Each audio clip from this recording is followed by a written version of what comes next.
Hi again, it's Shane here. I'll be doing another reading of H.P. Lovecraft today. It'll be the music of Erich Zann.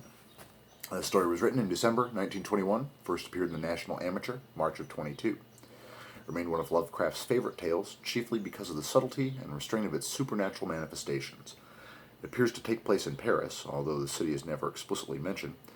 The Rue de Auxil is fictitious and perhaps may refer to the French expression Auxil, at the threshold, since the musician Zann seems to be at the threshold between the real world and the beyond.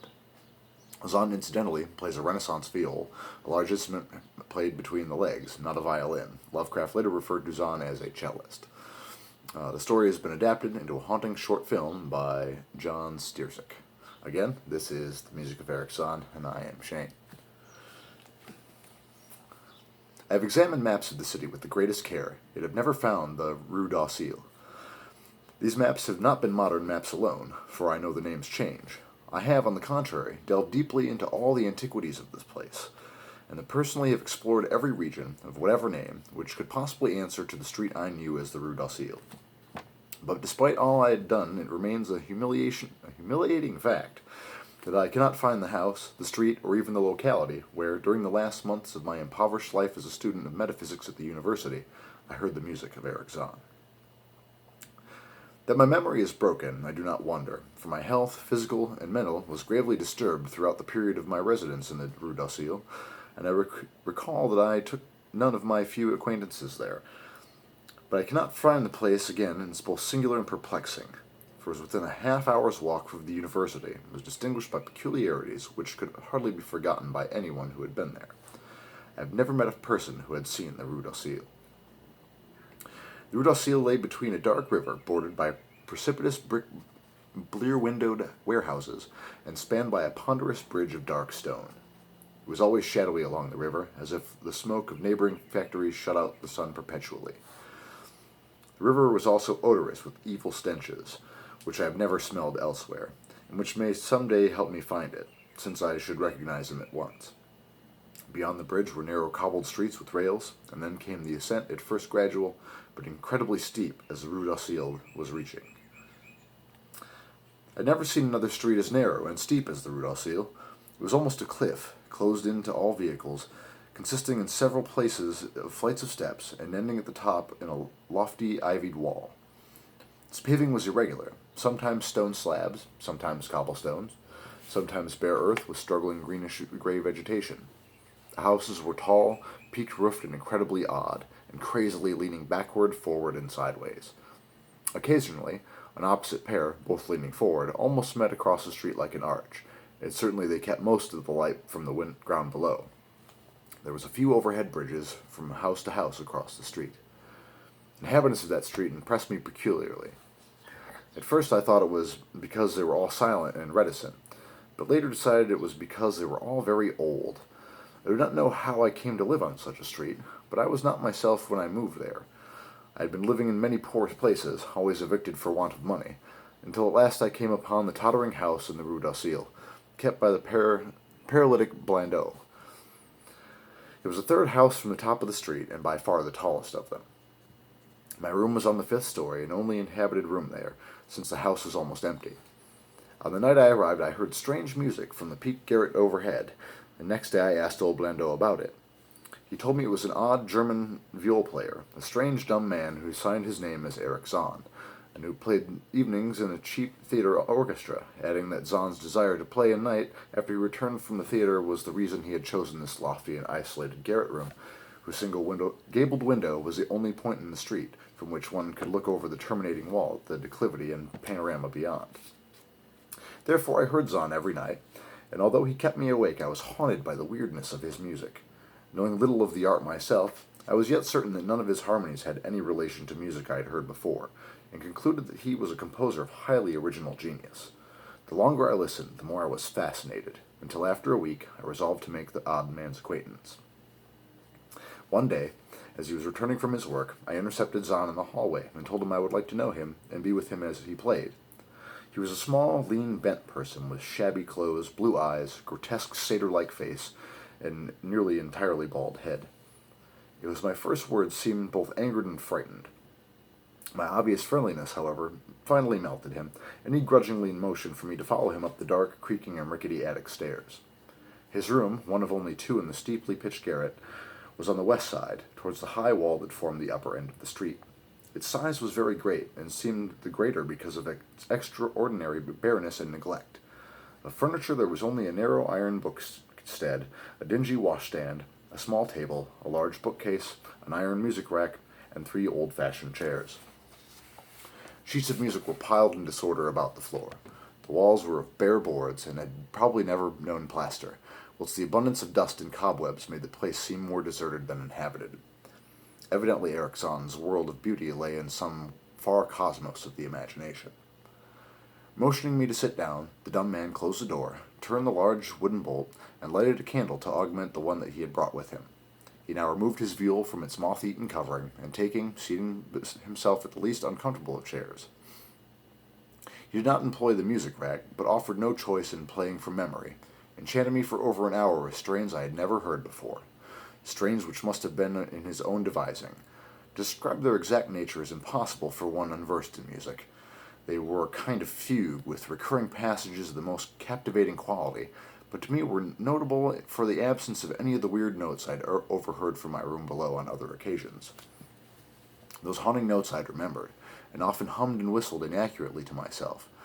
So when the player at length laid down his bow, I asked him if he could render some of them.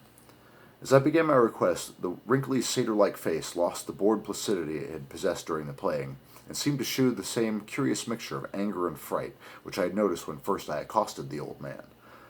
For a moment I was inclined to use persuasion, regarding rather lightly the whims of senility, and even tried to awaken my host's weirder mood by whistling a few of the strains to which I had listened the night before.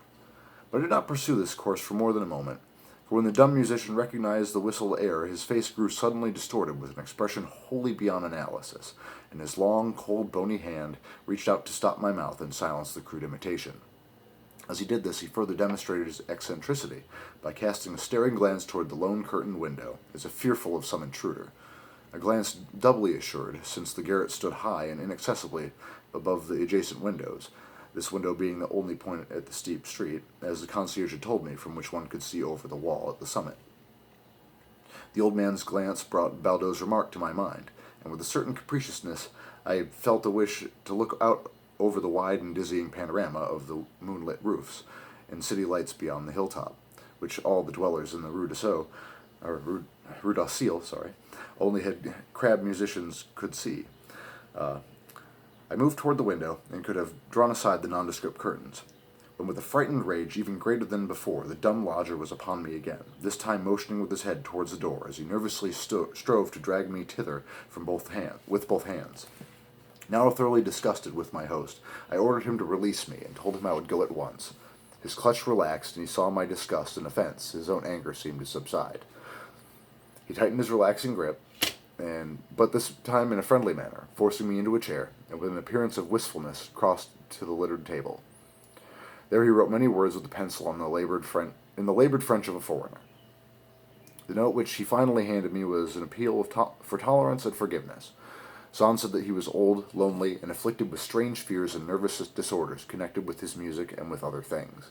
He had enjoyed my listening to his music, and wished I could come again and not mind his eccentricities. But he could not play to another his weird harmonies, and could not bear hearing them from another. Nor could he bear having anyone in the room touched by another. He had not known until our hallway conversation that I had overheard his playing in his room, or in my room, and not asked me if I could arrange with Blandot to take a lower room, where I could not hear him for the night, or in the night rather. He would, he wrote, defray the difference in rent. As I sat deciphering the execrable French, I felt more lenient toward the old man. He was a victim of physical and nervous suffering, as was I, and my metaphysics studies had taught me kindness. In the silence there came a slight sound from the window. The shutter must have rattled in the night wind, and for some reason I stared almost violently, as did Erich Zann. So when I had finished reading, I shook my head by the host, and departed as a friend. Shook a hand, rather. Jeez Louise. The next day, Blandot gave me a more expensive room on the 3rd floor, between the apartments of an aged moneylender and the room of a respectable upholsterer. There was no one on the 4th floor. It was not long before I found that Zann's eagerness for my company was not as great as it had seemed while he was persuading me to move down from the 5th floor. He did not ask for me to call on him, and when I did call he appeared uneasy and played listlessly. This was always at night, and the day he slept and would admit no one. My liking for him did grow, though the attic room and the weird music seemed to hold an odd fascination for me. I had a curious desire to look out of that window, over the wall and down the unseen slope at the glittering roofs and spires which Miss lay outspread there. Once I went up to the garret during theater hours, when Zann was away, but the door was locked. What I did succeed in doing was to overhear the nocturnal playing of the dumb old man. At first I would tiptoe up to my old 5th floor, and I would grow bold enough to climb the last creaking stairs to the peak garret. There was a narrow wall outside the bolted door with the covered keyhole. I often heard sounds which filled me with an undefinable dread, a dread of vague wonder and brooding mystery. It was not that the sounds were hideous, but they held a vibration, suggesting nothing in the globe of this earth, but more at certain intervals they assumed a symphonic quality, which I could hardly conceive as produced by one player. Certainly Erich Zann was a genius of willpower. As the weeks passed, the playing grew wilder, whilst the old musician acquired an increasingly haggardness and furtive pitifulness to behold. He now refused to admit me at any time, and shunned me whenever we did meet on the stairs. Then one night, as I listened at the door, I heard the shrieking viol swell into a chaotic babble of sound, a pandemonium which would have held me to doubt my own shaking sanity, had there not been something from behind that bared portal, a piteous proof that the horror was real, the awful inarticulate cry which only a mute can utter, and which arises only in moments of the most terrible fear or anguish. I knocked repeatedly at the door, but received no response. Afterward I waited in the black hallway, shivering with cold and fear, until I heard the poor musician's feeble effort to rise from the floor by the aid of a chair. Believing him just conscious after a fainting fit, I renewed my rapping, at the same time calling out my name reassuringly. I heard Zann stumble to the window and close both shutter and sash, then stumble to the door, which he falteringly unfastened to admit me. This time his delight at having me present was real, for his distorted face gleamed with relief, while he clutched at my coat as a child clutches at his mother's skirts. Shaking pathetically, the old man forced me into a chair, which he sank into another, beside which his viol and bow lay carelessly on the floor. He sat for some time inactive, nodding oddly, but having a paradoxical suggestion of intense and frightened listening. Subsequently, he seemed to be satisfied, and crossing to the chair by the table wrote a brief note, handing it to me, and returning to the table, where he began to write rapidly and incessantly. The name implored me, in the name of mercy, and for the sake of my own curiosity, to wait where I was while I prepared a full account in German of all the marvels and terrors which beset him. I waited, and the dumb man's pencil flew. It was perhaps an hour later, while I sat and waited while the old musician's feverish writing sheets still continued to pile up, that I saw Zann start as from the hint of a horrible shock. Unmistakably he was looking at the curtained window and listening shudderingly. Then I half fancied to hear a sound myself, though it was not a horrible sound, but rather an exquisitely low and infinitely distant musical note, suggesting a player in one of the neighboring houses, or in some abode beyond the lofty wall over which I had never been able to look. Upon Zann the effect was terrible, for dropping his pencil suddenly he rose, seizing his viol, and commenced to rend the night with his wildest playing I had ever heard in his bow, save when listening at the barred door. It would be useless to describe the playing of Erich Zann on that dreadful night. It was more horrible than anything I had overheard, because I could now see the expression of his face, and realize that this time the motive was stark fear. He was trying to make a noise to ward something off or drown something out. What I could not imagine, awesome though I felt it must be. The playing grew fantastic, delirious, and hysterical, yet kept to the least of qualities of supreme genius which I knew this strange man possessed.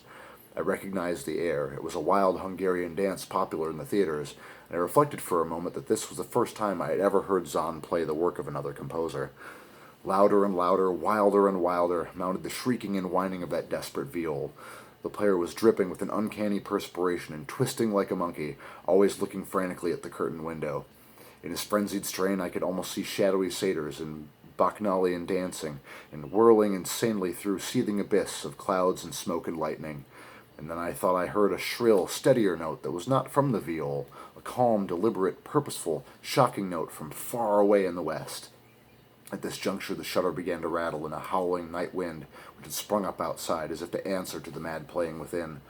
Zod's screaming viol now outdid itself, emitting sounds I had never thought a viol could emit. The shutter rattled more loudly, unfastened, and commenced slamming against the window. Then the glass broke, shivering under the persistent impacts, and the chill wind rushed in, making the candle sputter and rustling the sheets of paper on the table where Zann had begun to write out his horrible secret. I looked at Zann and saw that he was past conscious observation. His blue eyes were bulging, glassy, and sightless, and the frantic playing had become a blind, mechanical, unrecognizable orgy that no pen would even suggest. A sudden gust, stronger than the others, caught at the manuscript and bore it towards the window. I followed the flying sheets in desperation, but they were gone before I could reach the demolished panes. Then I remembered my old wish to gaze from this window, the only window in the Rue de Sceaux, which one might see the slope beyond the wall and the city outspread beneath. It was very dark, but the city's lights always burned, and I expected to see them amidst the rain and wind.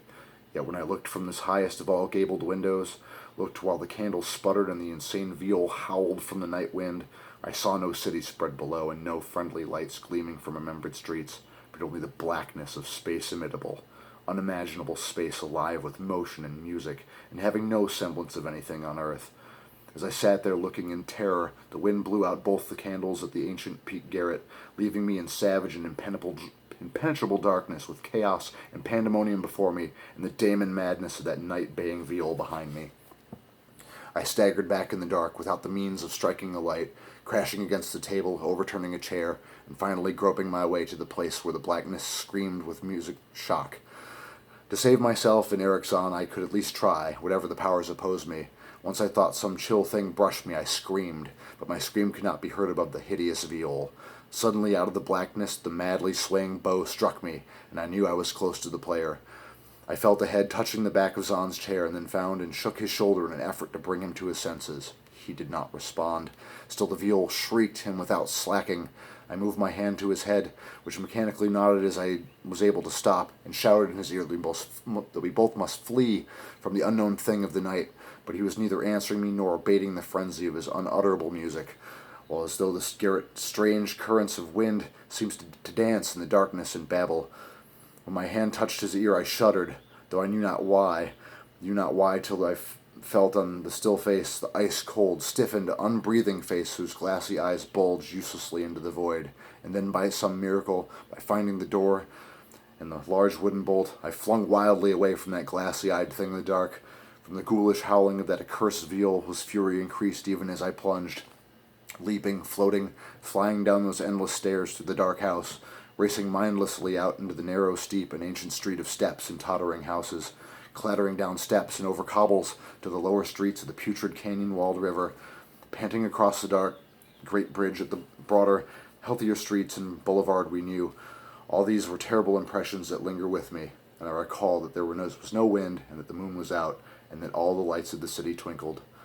Despite my most careful searches and investigations, I have never since been able to find the Rue d'Asile, nor am I wholly sorry, either for this or for the loss of an indomitable abyss in the closely written sheets which alone could have explained the music of Erich Zann.